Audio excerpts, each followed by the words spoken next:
Know about gold? What do you know about gold? Gracie, what do you know about gold? It's very rare and it's very shiny. It's very rare and it's very shiny. Angelina? It costs a lot of money. It costs a lot of money. Lucas? It's in California. California was known in the 1800s for gold, so many people came. Yeah, a lot of people went to California to find gold, didn't they? Get rich. To get rich, absolutely, because gold was worth a lot of money, like Angelina said. Avery, I have a gold rush book, so I know a lot about gold. you know a lot about gold. Awesome. Cheyenne, I used to have a little ship of gold. okay, so you've had It some. almost blinded me. Ooh, so it's really shiny. So what I'm hearing you say is that it's really shiny. It's very expensive. It's worth a lot of money. And not a lot of people have it. Would that be true? Yes? Awesome.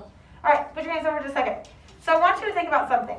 So today what I want us to talk about is we're going to practice reading a book, reading your Just Right book like it's gold. So you just told me that gold was shiny. It's rare. It's not found everywhere. It's super expensive. Not many people have it. So I want you to think in your brains for just a minute, what do you think I could mean by saying I want you to read this book, or I want you to read your book like it's gold. Think for a minute. Give me a thumbs up when you're finished thinking, but think for a minute.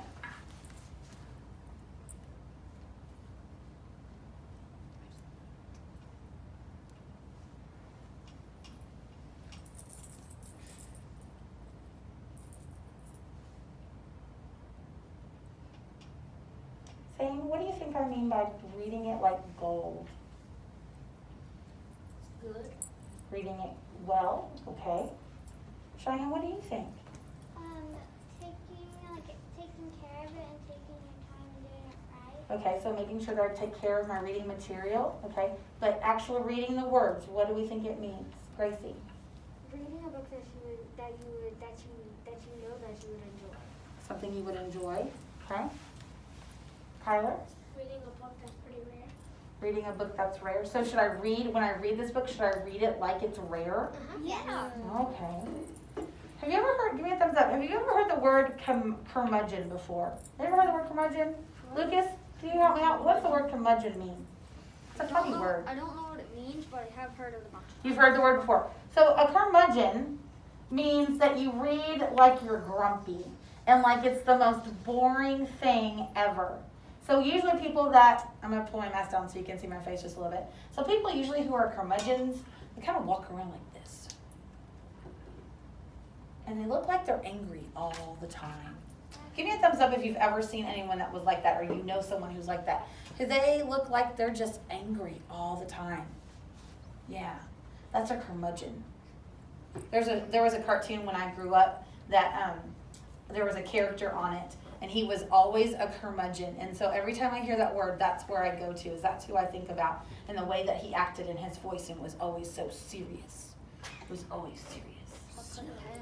So how do you think, if I said I wanted you to read this book like a curmudgeon, turn to your partner and say, how do you think I would want you to read this book?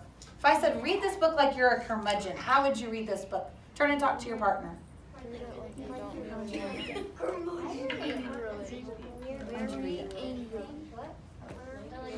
Rarely? Would you read it? I don't like this book. This book is boring. No? If I wanted you to read like a curmudgeon, you wouldn't do it like that? You would say, no, Miss Davis, I'm not going to read like a curmudgeon. Emma, how would you read it? How would you read it if I said read it like a curmudgeon? Very angrily, right? Thank you.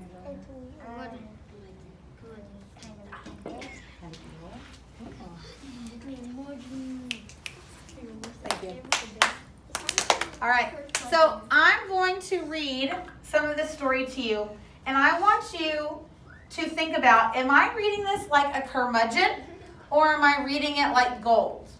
Okay? I want you to think about, listening. Am I reading it like I'm a curmudgeon, or am I reading it like gold? So the book is called How Many Days to America, A Thanksgiving Story. When I look at this cover and I hear the words Thanksgiving Story, I'm thinking of pilgrims and Indians. But when I look at the illustration on the cover, I don't see any pilgrims or Indians. So my brain is already thinking, what does this have to do with Thanksgiving? This doesn't look like a Thanksgiving story. So now I'm really curious what in the world this book is about. Shane, can you put your hand down for just now? Okay.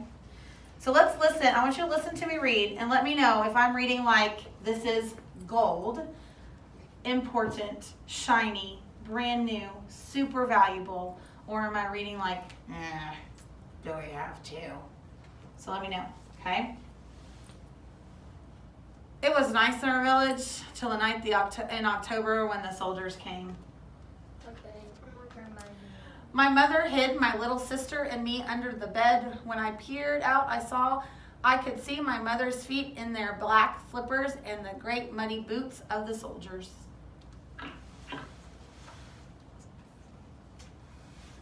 When they were gone, my father said, "We must leave right now." "Why?" I asked. "Because we do not think the way they think, my son. Hurry." He would not let us take anything but a change of clothes. My mother cried, "Leave all my things, my chair where I sat to nurse our children, the bed cover that my mother made, every stitch by hand." "Nothing," my father said, "just money to buy our way to America."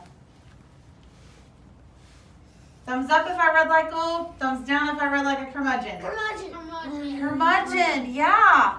So tell me, when you heard me read like that, were you super interested, or were you like, this is the most boring thing I've ever read? It was boring. It was boring, wasn't it? You know what I've noticed when I hear you guys read sometimes? You're reading like you're a curmudgeon.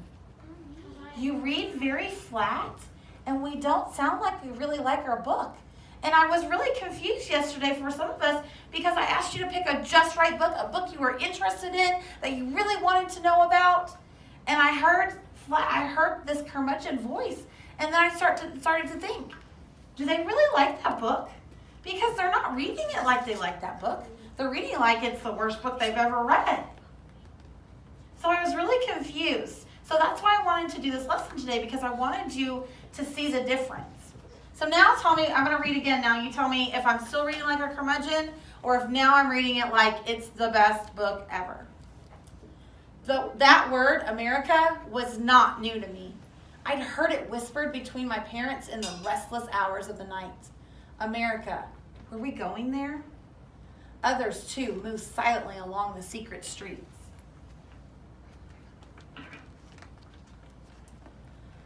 Boats bobbed in the dark water off the quay, and men talked behind their hands like gold passed from one pocket to another. "I must have your wedding ring," my father told my mother, "and your garnets." My mother took the ring from her finger and the garnet necklace from its little bag buried deep in her bundle. She did not speak. My father said we would leave while it was still dark. "How many days to America?" my little sister asked. "Not many," my father said. "Don't be afraid." The fishing boat was small, and there were many people. More kept coming and more. We chugged heavily from harbor to open ocean. "Can we see America yet, Papa?" All the time, my sister asking questions. "Not yet," my father said.